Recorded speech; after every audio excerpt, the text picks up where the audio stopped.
नमस्कार, म अभिषेक कोइराला ज्ञानकुञ्ज च्यानलको ज्ञान चर्चामा हजुरहरूलाई स्वागत गर्दछु। गत भिडियोमा हामीले धातु र प्रत्ययसँग उपसर्गको पनि संक्षिप्त चर्चा गरेका थियौँ। त्यसै गरी व्याकरणिक कोटिमा ढाल्नु हो भने उपसर्ग बोलाइ अथवा लेखाइको अलङ्कार हो, गहना हो। उपसर्गले अर्थलाई अथवा सङ्केतलाई वहन गर्ने मात्र नभएर त्यसलाई परिवर्तित ढङ्गमा पनि प्रस्तुत गर्ने गर्दछ। व्यङ्ग्योक्ति, व्याजस्तुति र विशिष्ट अर्थको अवबोध गर्ने क्रममा उपसर्गले धेरै नै योगदान दिने गरेको हुन्छ। पछिल्लो भिडियोमा हामीले धातुबारे चर्चा गरेका थियौँ, जुन ती भू धातु, गम धातु इत्यादि गरेका विशेष अर्थलाई सङ्केत दिनेवाला धातुहरू छन् संस्कृत व्याकरणमा। कतिपय श्रोताहरूलाई यस्तो लाग्न सक्छ कि नेपाली उपसर्ग, नेपाली बोल्ने कुरामा किन संस्कृतका धातुका कुरा आएको हुन् भनेर। तर के छ भने नेपाली भाषा संस्कृतबाट विकसित भएको कारणले गर्दा नेपालीको व्याकरण नहुँदा यो भाषालाई पनि संस्कृत व्याकरणले नियमन गर्दै आएको हो र अहिले पनि गरिरहेको छ। यसै क्रममा यी उपसर्गहरू पनि नेपालीमा संस्कृतबाटै प्रायशः नेपालीमा, हिन्दीमा संस्कृतबाटै आएका छन् र संस्कृतबाट आएका उपसर्गलाई बुझ्न यतिको पृष्ठभूमि बुझिराखियो भने हामीले काहीँ पनि यो शब्दको बारेमा अबर पर्नु पर्दैन। त्यसै कारणले गर्दा धातुको कुरा गरिएको हो। यी धातुबाट उपसर्गहरू लाग्दछन्, तर उपसर्गको एउटा विशेष महत्त्व के छ भने धातु आफ्नो एउटा कुनै अर्थमा हुन्छ, त्यो अर्थलाई हटाएर उपसर्गले त्यो धातुलाई अर्कै अर्थमा लगिदिन पनि सक्छ र यसरी धातुको अर्थलाई उपसर्गले परिवर्तन गर्ने गर्दछ। हजुरहरूले स्क्रिनमा देखिरहनु भएको छ, यस्तो पनि अर्थ हुनसक्छ उपसर्ग लाउँदा। हेर्नुहोस्, उपसर्ग लाउँदा कहाँको अर्थ कहाँ गएर मिल्न सक्छ। एकदम चमत्कारिता छ उपसर्गमा, एउटा आलङ्कारिकता छ उपसर्गमा। त्यसैले गर्दा उपसर्गलाई विशिष्ट अर्थ बोधन गराउने तत्त्व भनिन्छ र संस्कृतमा भनिएको पनि छ विशिष्टार्थ बोधकत्वम उपसर्गत्वम, अथवा उपसर्गको एउटा सम्पूर्णतया अर्थ के हो भने जुनै उपसर्गले पनि कुनै विशेष अर्थलाई नै बुझाएका हुन्छन्। त्यो विशेष अर्थ बुझाउनका लागि शब्दमा उपसर्ग लाउनु नै उपसर्गको उपसर्गत्व हो। त्यसै कारणले उपसर्गको यही नै लक्षण हो। उदाहरणका लागि स्क्रिनको सबैभन्दा तल हेर्नुहोस्। सबैभन्दा पहिला प्र उपसर्ग प्लस, प्र भनेको उपसर्ग हो, प्लस हार, हार शब्दको अर्थ गहना हो र यो चाहिँ ह्रियहरणे धातुबाट हार शब्द बनिएको छ। ह्रियहरणे धातुबाट हार शब्द बनिएको छ। यसको अर्थ हुन्छ हरण गर्नु। यसमा अच प्रत्यय भएपछि प्रत्ययले पनि अर्थलाई अलिकति भिन्न बनाएर यसलाई गहना भन्ने अर्थमा ढालिदिएको छ र यसरी गहना भन्ने हार शब्दलाई प्र उपसर्ग लाउँदाखेरि प्रहार, अब एकैचोटि भन्दा के भयो भन्दाखेरि हार भनेको त गहना हो, अनि उपसर्गको त्योसँग केही सम्बन्धै नहुँदा त त्यसले गहना भन्ने बुझाइरहेको थियो। तर जब उपसर्गको सम्बन्ध, प्रको सम्बन्ध त्यसले पायो, त्यसको सामिप्यता पाइसक्दा चाहिँ के भयो भन्दा प्रहार भन्दाखेरि उपसर्गले धातुको अघि ह्रियहरणे धातुबाट बनेको गहना शब्दलाई, गहना भन्ने अर्थलाई परिवर्तन गराएर प्रहार अर्थात् हिर्काउनु भन्ने अर्थलाई प्रस्फुटित गराइदियो। यही नै उपसर्गको चमत्कारिता हो। यसले एउटा भएको अर्थलाई एउटा धातुबाट, एउटा प्रकृतिबाट प्रत्यय लागेर बनिएको अर्कै अर्थ भएको अर्कालाई अर्कैतिर ढालिदिन्छ। यसरी उपसर्गलाई बुझिसकिए पछाडि अब उपसर्गको विशेषता हेरौँ। स्क्रिनको माथि देख्नुहुँदैछ पहिलो 1 नम्बरमा उपसर्गको विशेषता। त्यहाँ एउटा संस्कृतको श्लोक दिएको छ। त्यो श्लोकको अर्थ अत्यन्तै सरल छ र यो बुझियो भने उपसर्गलाई, उपसर्गका बारेमा जति पनि बुझाउन सकिन्छ र यो श्लोक याद गरिराख्दाखेरि सबैलाई राम्रो हो। श्लोकले यसो भन्छ, उपसर्गेण धात्वर्थो बलात् अन्यत्र नीयते प्रहार हार संहार विहार परिहारवत्। अर्थात् यसको अर्थ नेपालीमा हुन्छ उपसर्गेण, उपसर्गले चाहिँ धात्वर्थो, धातुको अर्थलाई बलात् बलपूर्वक अन्यत्र नियते अर्थात् अर्कै अर्थमा ढालिदिन्दछ। उपसर्गले धातुको अर्थलाई अर्कै अर्थमा ढालिदिन्छ। कसरी ढालिदिन्छ भन्दा अघि हामीले जुन उदाहरण यहाँ चर्चा गरेका थियौँ त्यही उदाहरण यहाँ पनि छ। जस्तै हार शब्दबाट प्र उपसर्ग लाउँदाखेरि प्रहार भन्ने शब्द बनिन्छ, जसको अर्थ हिर्काउनु हो। यसरी उपसर्गले धातुको अर्थलाई परिवर्तन गरायो। त्यस्तै अर्को शब्द हार शब्दमा सम उपसर्ग लाउँदा संहार यस्तो भयो। संहारको अर्थ नाश गर्नु हो। सम उपसर्गले धातुको अर्थलाई अर्कैतिर अथवा विशेष रूपमा बुझायो अथवा अर्कैतिर ढालिदियो। त्यसै गरी हार शब्दमा वि उपसर्ग लाउँदा विहार अर्थात् घुम्नु, वाँके बिहारी लाल कि वृन्दावन बिहारी लाल कि भने वृन्दावनमा घुम्ने भगवान कृष्णको जय होस् भनेको हो। र विहार भनेको घुम्नु र विहारी भनेको घुम्नेवाला। र हार शब्दमा वि उपसर्ग लगाइसके पछाडि विहार शब्दको निष्पत्ति भयो। त्यसै गरी परि उपसर्ग हार शब्दमा लाउँदाखेरि परिहार हुन्छ। परिहार गर्नु भन्ने अर्थ यसले दिँदछ। एउटै हार ऋण हरणे धातुबाट बनिएको हार शब्दमा अनेक उपसर्ग लाउँदा यसरी अनेक अर्थ हुन सक्छन्। त्यसै गरी उपसर्ग चाहिँ विशेष अर्थलाई बोध गराउने हुँदछ। अब त्यसै गरी 2 नम्बरमा हेर्नुहोस् स्क्रिनमा उपसर्गको अर्थ। उपसर्ग खास भनेको के हो भन्दा हामीले अघि पनि चर्चा गऱ्यौँ। संस्कृतमा लेखिएको छ विशिष्ट अर्थ बोधकत्वम उपसर्गत्वम अथवा अवबोधकत्वम पनि हुन्छ। विशिष्ट अर्थलाई बोध गराउनेवाला, विशिष्ट अर्थलाई द्योतित गराउनेवाला अथवा विशिष्ट अर्थलाई प्रकाशित गराउनेवाला जुन शब्दको पूर्व अंश छ त्यसलाई उपसर्ग भनिन्छ र त्यही नै उपसर्गमा रहेको तत्त्व हो। अब हामी थर्डमा हेरौँ उपसर्ग शब्दको व्युत्पत्ति। व्युत्पत्ति अर्थात् उपसर्ग शब्द व्याकरणिक आधारमा कसरी कतिवटा अंश र के भएर कुन नियमद्वारा बनिएको छ भन्दाखेरि उपसर्ग शब्दलाई छुटाउनु पर्दा सर्ग शब्दमा उपसर्ग लाग्दा उपसर्ग शब्द बनिन्छ। क्या बोलती तू? क्या मैं बोलूं? सुन। हामीले सङ्गीतको आनन्द पनि लिइसकेका छौँ। अब फेरि उपसर्गतिर अगाडि बढौँ। स्क्रिनमा हेर्नुहोस् संस्कृतबाट आएका उपसर्ग। संस्कृतबाट नेपालीमा आएका उपसर्गहरू मुख्यतः 22 प्रकारका छन्। संस्कृतमा पनि यी 22 प्रकारका प्रयोग हुन्छन्। नेपालीमा एउटा प्रयोग नभएर लगभग 21 प्रकारका उपसर्गहरू नेपालीमा पनि प्रयुक्त छन् र ती उपसर्गहरू हुन् प्र, परा, अप, सम, अनु, अव, निस, निर, दुस, दुर, वि, आङ, नि, अधि, अपि, अति, सु, उत, अभि, प्रति, परि, उप। यिनीहरूलाई संस्कृतमा प्रादयः पनि भनिन्छ किनभने प्र आदिमा छ र अरू सबै यो ग्रुपमा छन्। त्यसै कारणले यिनीहरूको नाम प्रादि पनि भनिन्छ र प्र आदि शब्द बनिन्छ। प्र उपसर्गपूर्वक आदि शब्दमा प्र उपसर्ग लाउँदा र सवर्ण दीर्घ गर्दा प्रादि शब्द बनिन्छ र उपसर्गलाई प्रादि पनि भनिन्छ। अब हामी हेरौँ यी उपसर्गहरूका अर्थहरू।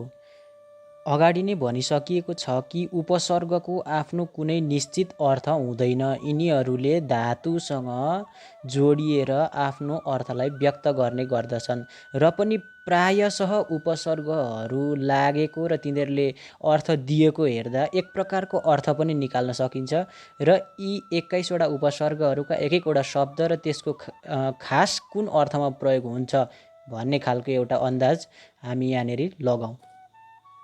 जस्तै प्र उपसर्गको विशेष अर्थ प्रकर्ष हुँदछ। प्रकर्ष अर्थात् अधिक, कुनै पनि कुरामा अधिक अथवा बेसी अथवा ठुलो अथवा हो त्यस्तो खालको अर्थ बुझाउनेलाई र प्रको त्यस्तो प्रकारको अर्थ हुन्छ। जस्तै उदाहरणका रूपमा एउटा शब्द छ गति जो चलायमान छ। अब गति शब्दमा हामीले प्र उपसर्ग जोड्दा प्रगति भनेको अत्यधिक चलायमान अथवा प्रगति अर्थात् कसैको प्रगति हुँदैछ, यसरी प्र उपसर्ग भयो। परा उपसर्ग विलोम अर्थमा छ, अर्थात् उल्टा अर्थमा। जस्तै हाम्रोमा जय शब्द छ भने जय शब्दमा परा उपसर्ग लाउँदा पराजय, हार भन्ने अर्थ निक्लिँदछ। त्यसरी प्रपरा भयो। अब अपको अर्थ हो दूर अथवा टाढा अथवा नभएको भन्ने अर्थ, अथवा उल्टा अर्थ यसले पनि बुझाउँदछ। जसरी मान भनेको राम्रो छ भने अपमान भनेको नभएको, टाढा, मानदेखि धेरै टाढा, अपमान। यसरी अर्को उपसर्ग आउँछ सम उपसर्ग। यसको अर्थ हो सम्यक, र कति अर्थमा यसले सम्यक नदिन पनि सक्छ, विशिष्ट अर्थ दिन सक्छ, तर सामान्यतया सम उपसर्गले सम्यक अथवा राम्ररी भन्ने अर्थ दिँदछ। जस्तै एउटा शब्द हेरौँ, पूर्ण भयो भन्दाखेरि कुनै पनि कुरा पुरा भयो भन्ने बुझिन्छ, तर त्यसमा सम उपसर्ग लाउँदा सम्पूर्ण भयो, यानि कि विशेष तरिकाले त्यो पुरा भयो। अर्को उपसर्ग छ अनु उपसर्गको सादृश्य, समानता अथवा पश्चात भन्ने अर्थमा अनु उपसर्ग लाग्दछ। जसरी अनु उपसर्ग भनेको पछिबाट अथवा फेरि अथवा पुनः भन्ने अर्थ यसरी लाग्दछ। जसरी एउटा शब्दहरू अनुताप, ताप त हामीले लागिसकेको छ तर फेरि ताप हुँदैछ, त्यसै कारणले गर्दा त्यसलाई भनियो अनुताप। अर्को उपसर्ग छ अव उपसर्ग। अव उपसर्गको सामान्य अर्थ बोध भन्ने अर्थ हुन्छ, ज्ञान भन्ने अर्थ हुन्छ, अर्थात् अवबोध भन्ने हुन्छ। विचार गर्नुभयो भने अवबोध भन्ने जुन शब्द मैले उच्चारण गरेँ त्यसमा पनि अव उपसर्ग जोडिएको छ। यसरी ज्ञानार्थक शब्दहरूमा प्राय जस्तो अव उपसर्गहरू जोडिएका हुन्छन् र केही मात्रामा नहुन पनि सक्छन्। जसरी ज्ञानार्थकमा अवसर भएको छ र नभएकोमा अवसर यसरी भएको छ। अर्को उपसर्ग छ निस उपसर्ग। निस उपसर्ग भएको सामान्य अर्थ हो नभएको अथवा बाहिर हुनु अथवा नहुनु भन्ने अर्थमा निस उपसर्गको प्रयोग गरिन्छ। जस्तै सन्तान शब्दमा निस उपसर्ग लायो र सकारको विसर्ग भयो भने निसन्तान अर्थात् सन्तान नभएको भन्ने अर्थ हुन्छ। अर्को निर उपसर्ग छ। हुन त निस उपसर्ग र निर उपसर्गको नेपालीकरण गर्दा एउटै अर्थ हुन आउँछन्, तर संस्कृतमा पनि यो उदात्त अनुदात्त स्वरित इत्यादि कुरामा पनि यसले फेर पार्दछ भन्ने कुरा छ। निर उपसर्गको पनि बाहिर भन्ने अर्थ हुन्छ। जस्तै बाहिर अथवा नभएको भन्ने अर्थ नै हुन्छ। जस्तै उदाहरणका रूपमा उपयोग शब्दमा हामीले निर उपसर्ग लायौँ भने निरुपयोग शब्द बनिन्छ। अर्को उपसर्ग छ दुस उपसर्ग। यसको अर्थ हुन्छ नराम्रो, निन्दा अथवा कठिनता सामान्यतया, र यसको उदाहरणका रूपमा मन शब्दसँग हामीले दुस उपसर्ग जोडिदियो भने दुश्मन, अथवा जसको नराम्रो मन छ अथवा जसको निन्दित मन छ अथवा जसको कठिन मन छ, अथवा दुस्साहस, नराम्रो साहस, यस प्रकारले दुस उपसर्ग लाग्दछ। दूर उपसर्ग र दुस उपसर्गको पनि निस र निर उपसर्गको जस्तै समान अर्थ हुन सक्छ नेपालीमा। दूर उपसर्गको पनि नराम्रो, निन्दा, कठिनता भन्ने अर्थ हुन्छ। जस्तै दूर उपसर्ग लाएर बनिएको शब्द हेर्दा दुर्गन्ध, गन्ध शब्दमा दूर उपसर्ग लाउँदाखेरि दुर्गन्ध शब्द बनियो, जसको अर्थ हुन्छ नराम्रो गन्ध। र अर्को उपसर्ग छ वी उपसर्गको हीनता, असमानता वा विशेष भन्ने अर्थमा पनि वी उपसर्गको प्रयोग भएको देखिन्छ। जसरी एउटा शब्द हेरौँ, जस्तै विश्वास शब्द छ। श्वास शब्दमा श्वास भनेको सास भयो, श्वास शब्दमा वी उपसर्ग जोड्दाखेरि विश्वास, यसले विशेष अर्थ यसरी बुझाएको छ। त्यसै गरी अर्को उपसर्ग छ आङ उपसर्ग। आङ उपसर्गको सामान्य अर्थ अभिमुख भन्ने हुन्छ। अभिमुख भनेको तिर भन्ने अर्थ। हिन्दीमा यसलाई ओर भन्छन्, उसकी ओर भन्ने, त्यसको तिर अथवा अभिमुख भन्ने अर्थ यसरी दिँदछ। र आङ उपसर्गको आकार इत्यादि उदाहरणहरू हुन सक्दछन्। अर्को उपसर्ग छ नि उपसर्ग। यसको अर्थ न्यभाव, नहुनु अथवा भित्र वा अतिरिक्त भन्ने अर्थ पनि यसले दिँदछ। र यसको अर्थ उदाहरणका रूपमा निपतन इत्यादि शब्दहरू लिन सकिन्छ। अर्को उपसर्ग छ अधि उपसर्ग। अधि उपसर्गको सामान्य अर्थ उपरि अथवा माथि अथवा सामिप्य अथवा श्रेष्ठ इत्यादि हुन सक्दछ। यसको उदाहरणको रूपमा अधिकारी, अधिकार छ जसको, त्यो अधिकारी हो। अधिकार शब्दमै विचार गर्दा पनि अधि उपसर्ग क्रि धातुमा लागेको छ भनेपछि जुन काम गर्दैछ त्यसको विशेष अथवा श्रेष्ठ अथवा सबैभन्दा माथिको मान्छे चाहिँ त्यो अधिकारी हो जसको अधिकार छ। अर्को उपसर्ग छ अपि उपसर्ग। अपि उपसर्गको शब्द मैले केही खोज्दाखेरि नेपालीमा प्रयोग भएको भेटाइनँ। अनि अति उपसर्ग। अति उपसर्गको अर्थ अधिक, अत्युक्ति अथवा उल्लङ्घन इत्यादि शब्दमा पनि अति उपसर्गको प्रयोग गरिन्छ। र अति उपसर्गको उदाहरणका रूपमा अति उक्ति, अत्युक्ति अथवा धेरै नै भनिएको अथवा बेसी बोलिएको भन्ने अर्थमा अत्युक्ति शब्दको यसरी प्रयोग भएको पाइन्छ। अर्को उपसर्ग छ सु उपसर्ग। सु उपसर्गको अर्थ हो शोभन अथवा सुन्दर। जसरी वाणी शब्दमा हामीले सु उपसर्ग लगाइदियो भने सुवाणी हुन्छ, जुन सुष्टु वाणी अथवा राम्रो वाणीलाई सुवाणी भनिन्छ। त्यसै गरी अर्को उपसर्ग छ उत उपसर्ग। उत उपसर्गको अर्थ हुन्छ उत्कर्ष अथवा श्रेष्ठ अथवा माथि वा ऊर्ध्व माथि। यसको उदाहरणका रूपमा उत्कर्षै शब्दलाई लिन सकिन्छ, उत्कर्ष शब्दलाई लिन सकिन्छ। यसरी यसका उदाहरणहरू छन्। त्यसै गरी अर्को उपसर्ग छ अभि उपसर्ग। यो अभि उपसर्गको अर्थ इष्ट अथवा अभिमुख अथवा तिरतर्फ भन्ने अर्थ यसले द्योतित गर्दछ। जसरी अभिमान भनेको आफ्नोमा विशेष प्रकारको आएको एउटा मान अथवा घमण्ड इत्यादि जे भनौँ।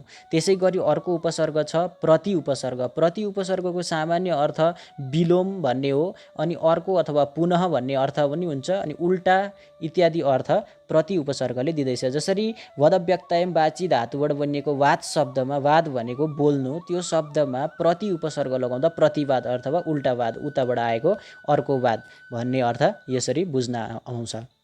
अर्को उपसर्ग छ परि उपसर्ग।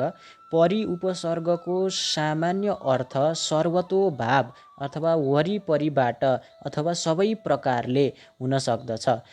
परितः अथवा वरिपरिबाट भनेर हामीले परिवार मतलब सबैतिरबाट सम्मिलित भएर बस्ने व्यक्तिहरू भन्ने अर्थ यसरी परिवार शब्दबाट लिन सकिन्छ। अनि अर्को उपसर्ग छ उप नै। उपसर्ग शब्दमा पनि उप भन्ने उपसर्ग लागेर बनिएको हुँदाखेरि त्यो शब्द उपसर्ग भएको हो। र उपसर्गको सामान्य अर्थ सामिप्य भन्ने हुन्छ, छेउमा, सँगै भन्ने अर्थ हुन्छ। र उपसर्ग अर्थले शब्दले के अर्थ दिन्छ भने शब्दको अगाडिपट्टि छेउमा बसेर अर्कै नयाँ अर्थ भएको शब्द बनाउने भन्ने अर्थ यसरी दिन्छ। जस्तै अब शिष्ट शब्द छ। शिष्ट भनेको आचरण युक्त। शिष्ट शब्दमा विशेष अर्थ बुझाउने वि उपसर्ग लगाइसकेपछि विशिष्ट शब्द बनिन्छ, जसले विशेष अर्थ प्रतिपादन गरेको छ। यसरी संस्कृतबाट आएका 22वटा उपसर्गहरूले नेपालीमा पनि धेरै काम गरेका छन्। यिनीहरूलाई याद गरियो भने हामीलाई शब्द लेख्दा, बोल्दा अथवा जुनै क्षेत्रमा पनि हामीलाई यसले सहयोग दिलाउँदछ। एउटा भाषाको अर्को भाषामा शब्दहरू प्रभावित ढङ्गले गएका हुन्छन्। त्यसै कारणले नेपालीमा पनि हिन्दी र उर्दूबाट प्रभावित ढङ्गबाट शब्दहरू आएका छन्। हिन्दी र उर्दू मात्र नभएर धेरै प्रकारले आएका छन्। तर आजको यस चर्चामा हिन्दी र उर्दू भएर नेपालीमा प्रभावित हुन आएका र उनीहरूकै जुन शब्द छ ती शब्दहरूमा उपसर्ग लगाएर नेपालीमा प्रयोग हुने त्यसको उदाहरण हेरौँ। स्क्रिनमा हेर्नुहोस् 5 नम्बर, नेपालीमा प्रभावित हिन्दी पूर्वसर्ग अथवा उपसर्ग। जसरी हिन्दीमा अध उपसर्गबाट अधमरा भनेर शब्द बनिन्छ, नेपालीमा अधमरो भनेर त्यसलाई प्रयोग गरिन्छ। यो सामान्य रूपमा प्रयोग गरिन्छ। अर्को भर उपसर्ग अथवा पूर्वसर्गबाट भरसक, भरपेट इत्यादि शब्दहरू बनिन्छन्, जो नेपालीमा प्रशस्त प्रभावित भएर चलि नै रहेका छन्। यसरी हिन्दीबाट पनि नेपालीमा धेरै उपसर्गहरू आएर तिनीहरूले विशेष अर्थलाई बोध गराएका छन्। अब हेरौँ नेपालीमा प्रभावित उर्दू उपसर्ग। जसरी उर्दू भाषाका उपसर्गहरूले पनि बनिएका शब्दहरू नेपालीमा चल्दै आएका छन्। जस्तै उदाहरणका निम्ति अल उपसर्गबाट अलविदा शब्द नेपालीमा चल्दै आएको छ। फिलबाट फिलहाल, बबाट बदौलत, बर उपसर्गबाट बर्बाद, बिल पूर्वसर्गबाट बिल्कुल, ला उपसर्गबाट लाचार, सर पूर्वसर्गबाट सरदार, हम उपसर्गबाट हमशक्ल भनेर यसरी उर्दूबाट उपसर्ग लागेका र बनिएका शब्दले यसरी नेपालीमा चलन चल्ती पाएका छन्। यसरी उपसर्गहरू विभिन्न भाषाबाट आउन पनि सक्दछन् र संस्कृतबाट आएकालाई उपसर्ग भनिन्छ भने अरू भाषाबाट यसरी आएकालाई पूर्वसर्ग भनिने गरिएको छ। र यसरी आज हामीले ज्ञान कुञ्ज च्यानल मार्फत उपसर्गका बारेमा चर्चा गऱ्यौँ। अरू बेला पनि अरू केही विषय लिएर आउने नै छु फेरि। र अहिलेलाई म हजुरहरूको समक्षबाट बिदा लिन चाहन्छु। धन्यवाद। ज्ञान कुञ्ज च्यानललाई सब्सक्राइब गर्न नभुल्नुहोला।